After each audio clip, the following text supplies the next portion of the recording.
सैलाबी सूरत हाल में भारत की आपी जारियत मुसलसल जारी। दरिया सतलज में फिर से बड़े सैलाबी रेले का खदशा। भारत ने दरिया सतलज में आज फिर से पानी छोड़ दिया। भारतीय हाई कमिश्नर ने दरिया सतलज में हाई फ्लड अलर्ट जारी कर दिया। गुज़िश्ता रोज भी दरिया सतलज में हाई फ्लड अलर्ट जारी किया गया था। पंजाब में सैलाब से अब तक 63 अफराद की जान चली गई। सूबे के 26 अजला में सैलाब से मुतासर हुए 3900 से ज्यादा देहात से रहबाएं। हेड मोहम्मद वाला और शेरशाह फ्लड बंदों पर अगले 24 घंटों में पानी का दबाव बढ़ेगा। DGP DMA इरफान काटिया कहते हैं पंजाब में मानसून बारिशों का 10वां स्पेल अगले 48 घंटों तक जारी रहने का इम्कान है। लाहौर, मुल्तान और फैसलाबाद में तारीख की सबसे ज्यादा बारिशें रिकॉर्ड की गईं।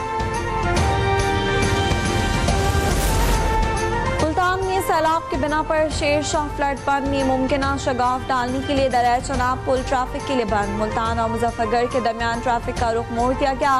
मुसाफिर हजरात मुल्तान सक्का मोटरवे का रास्ता इस्तेमाल करने लगे।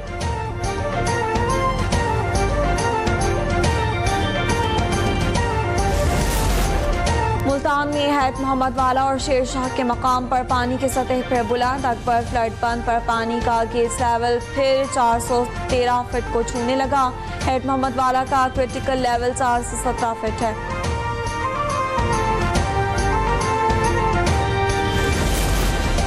पाक फौज और सिविल इदारों का मुजफ्फरगढ़ के सैलाब मुतासर इलाकों में रिलीफ ऑपरेशन जारी। पाक फौज और सिविल इदारों ने हजारों अफराद और मवेशियों को कश्तियों के जरिए महफूज मकामात पर मुंतकिल किया। सैलाब मुतासर इलाकों में आर्मी मेडिकल और रिलीफ कैंप्स कायम किए गए हैं, जहाँ मुतासरीन सैलाब को अहतियात और खुराक की सहूलत फराहम की जा रही है। मुश्किल की इस घड़ी में पाक फौज और दीगर रेस्क्यू इदारे आवाम के शाना बशाना खड़े हैं।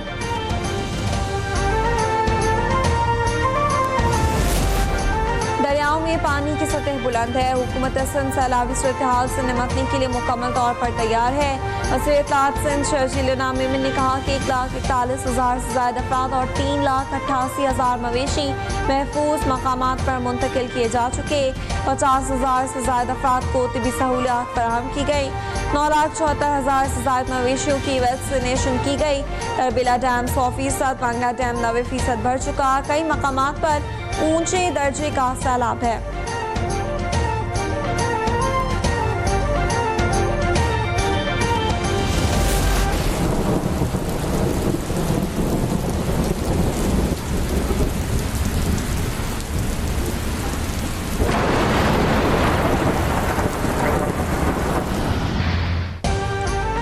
असरअंदाज मानसून सिस्टम डीप डिप्रेशन में तब्दील। कराची में सिस्टम 100 मिलीमीटर से ज्यादा बारिश बरसा सकता है। अर्बन फ्लडिंग का खदशा। महकमा मौसमियात के मुताबिक सितंबर में भारत से डिप्रेशन का दाखिल होना गैर मामूली है। जनूबी अजला में तेज हवाओं के साथ शदीद बारिश का इम्कान। शहरियों को गैर जरूरी सफर से गुरेज की हिदायत।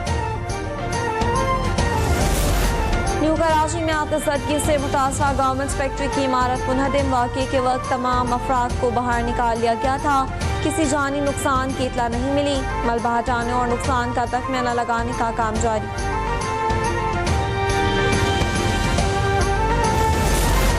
तहरीक इंसाफ का सियासी करियर खत्म हो चुका। PTI ने गालम गलोच को फरोग दिया। आवाम उनके चेहरे पहचान चुके हैं। मुशीर वज़ीर आज़म राना सनाउल्लाह कहते हैं कानून की हुक्मरानी पर यकीन रखते हैं। मुल्की कानून किसी को फितना फसाद फैलाने की इजाज़त नहीं देता। सेनेट की जनरल नशस्त के लिए पंजाब असेंबली में वोटिंग जारी। ज़िमनी इंतखाब के लिए वोटिंग सुबह 9 बजे शुरू हुई, जो बिना किसी वक्फे के शाम 4 बजे तक जारी रहेगी। नून लीग के राना सनाउल्लाह खान और अपोजिशन जमातों की जानिब से सलमा एजाज में मुकाबला है।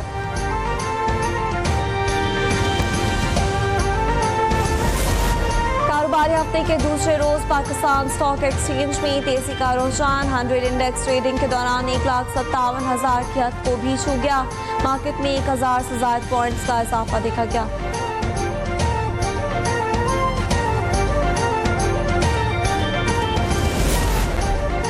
मोदी हुकूमत की खारजा पॉलिसी में दोगलापन अमेरिका से ताल्लुकात में दरार का सबब बन गया। चाइना डेली की रिपोर्ट के मुताबिक भारत और अमेरिका के ताल्लुकात अब नशेबो फराज का शिकार हो चुके। कलील मुद्दत के लिए अमेरिका भारत ताल्लुकात में बेहतरी आ सकती है, लेकिन तवील मुद्दत में बाहमी एतमाद मुतसलसल हो चुका। रूस के साथ देरीना वाबस्तगी अमेरिका भारत ताल्लुकात की मजबूती में रुकावट और चीन के हवाले से भारत का गैर वाज़ेह मौक़िफ़ भी अमेरिका के लिए तशवीश का बायस। भारत ने क्वाड इत्तेहाद में भी इंतहाई मुहतात रवैया इख्तियार किया, जिससे अमेरिका में मायूसी पैदा हुई।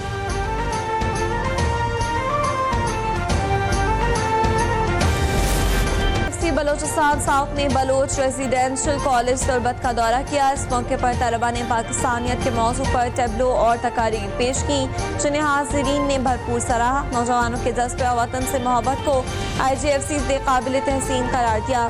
IGFC ने अपने खिताब में कहा कि तालीम याफ्ता नौजवान ही कौमों की तकदीर बदलने की सलाहियत रखते हैं, कि नौजवान पाकिस्तान का कीमती असासा हैं।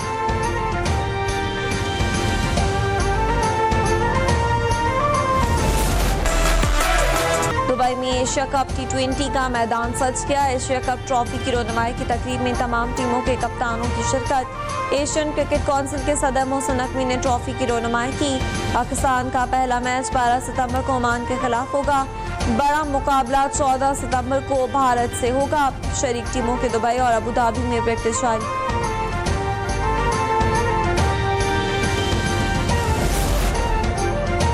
कराची की 3 लड़कियों ने कमाल कर दिया। पहली बार वर्ल्ड रोबोटिक्स ओलंपियाड के लिए क्वालिफाई कर लिया। वर्ल्ड रोबोटिक्स ओलंपियाड इस साल नवंबर में सिंगापुर में होगी। लड़कियों की टीम पहली बार पाकिस्तान की वर्ल्ड रोबोटिक्स ओलंपियाड में नुमाइंदगी करेगी।